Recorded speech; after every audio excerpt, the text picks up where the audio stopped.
Baik saudara, jumpa lagi bersama saya Cutrita Kumala dalam Serambi Topik. Saudara, seperti biasa, Serambi Topik hadir untuk membahas headline news yang diangkat oleh Harian Serambi Indonesia. Dan informasinya kali ini mengenai lanjutan informasi dari Videotron. Apa dan bagaimana akan sama-sama kita diskusikan dengan Bung Asnawi Kumar, selaku Kepala Litbang dan Redaktur Opini dari Harian Serambi Indonesia. Bu Asnawi, apa kabar Bung? Alhamdulillah baik. Alhamdulillah baik. Bung, seperti yang telah diketahui bahwa Videotron ini sebenarnya sudah menjadi headline news hampir sepekan ini begitu Bung. Dan ini menjadi running news. Ini kenapa masih dianggap penting untuk dijadikan headline news Bung?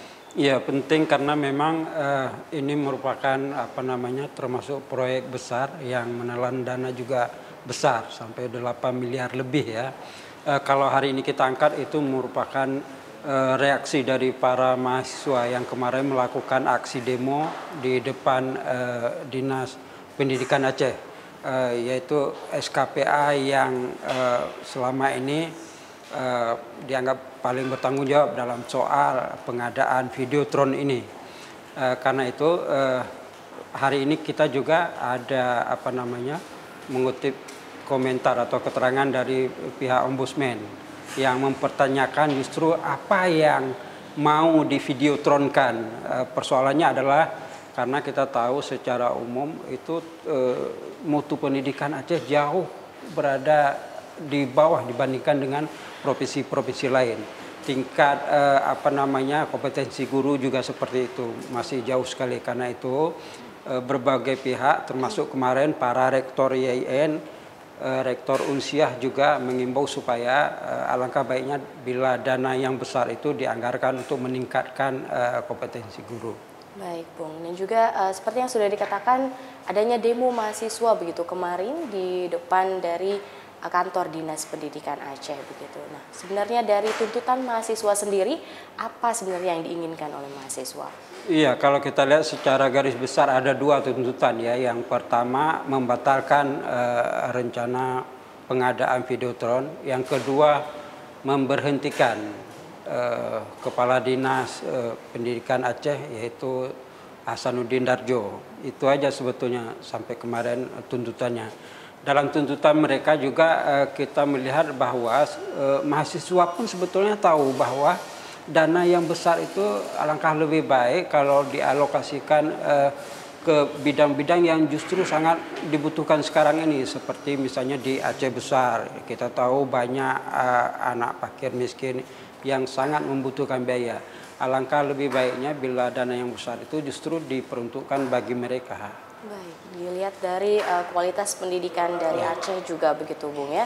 Dan juga bagaimana seperti yang sudah tadi dijelaskan bahwanya mengapa begitu dari Kepala Dinas Pendidikan Aceh sendiri ngotot untuk tetap melakukan proyek dari Videotron tersebut? Ya, karena dalam pandangan pihak Disdik Aceh ya, kalau kita lihat secara sekilas dari alasan yang diberikan adalah ini tidak lain adalah untuk menyahuti dari Banda Aceh atau Aceh kan dianggap sebagai smart city, kota yang cerdas.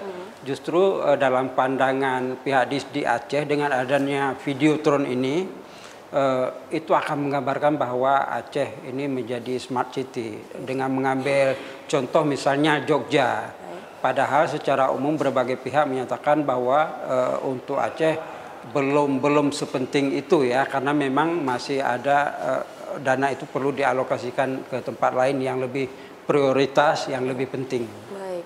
Dan seperti juga yang telah diketahui headline news kemarin begitu Bung, terkait dari lanjutan informasi gubernur yang berjanji akan meninjau kembali mengenai proyek dari Videotron. Adakah informasi lanjutannya Bung? Iya, sebetulnya beberapa pihak juga mempertanyakan keterangan gubernur yang tidak tegas ya, meninjau kembali bukannya menyetop. Padahal yang diinginkan oleh berbagai pihak termasuk masyarakat, para mahasiswa kemarin, itu justru gubernur harus menyetop rencana pengadaan Videotron itu. Karena sampai sekarang kita melihat misalnya kalau alasan untuk menampilkan kemajuan pendidikan Aceh, jelas pendidikan Aceh sampai saat ini belum maju. Terutama bila kita berpijak pada data bahwa mutu pendidikan Aceh masih jauh di bawah provinsi lain. Tingkat kompetensi guru di Aceh juga seperti itu. Jadi persis kalau kita ulang lagi apa yang dipertanyakan oleh pihak Ombudsman, apa yang mau di videotronkan. Kemudian kita melihat lagi apakah misalnya ukuran pendidikan Aceh hanya bisa ditampilkan lewat videotron, ini sebetulnya juga alasan yang sangat lemah. Kan tidak mungkin anak-anak rame-rame berdiri di pinggir jalan lalu menonton videotron. Jadi ini kadang-kadang hal yang tidak masuk akal.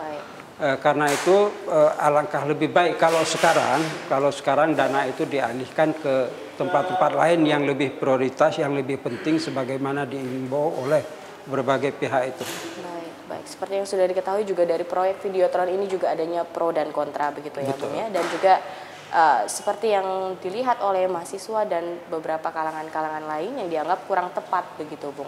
Kalau dari teman-teman redaksi sendiri, jika ini membandingkan mengenai proyek videotron yang juga akan membuat menjadi lebih maju dikatakan seperti itu, atau melihat dibandingkan dengan kualitas atau mutu dari pendidikan di Aceh, bagaimana Bu? Ya, sejauh ini memang belum tepat, terutama ini termasuk teknologi canggih yang membutuhkan teknologi informasi yang sudah begitu tinggi. Kemudian juga terlalu mahal. Perawatannya, tingkat updatingnya juga mahal.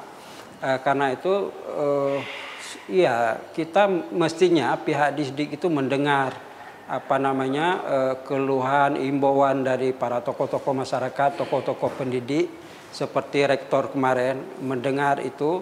Jadi tidak lantas kemudian menjawab bahwa seperti dijawab oleh Kepala Dinas Pendidikan Aceh bahwa beliau bukan dalam kapasitas menghentikan atau melanjutkan proyek itu. Karena kita tahu, orang juga tahu bahwa sebetulnya hak pengguna anggaran itu ada di Disdik Aceh. Disdik Aceh lah yang sebetulnya berhak menyetop itu. Dan yang paling penting saya kira harus ada ketegasan dari Gubernur Aceh untuk menghentikan proyek ini.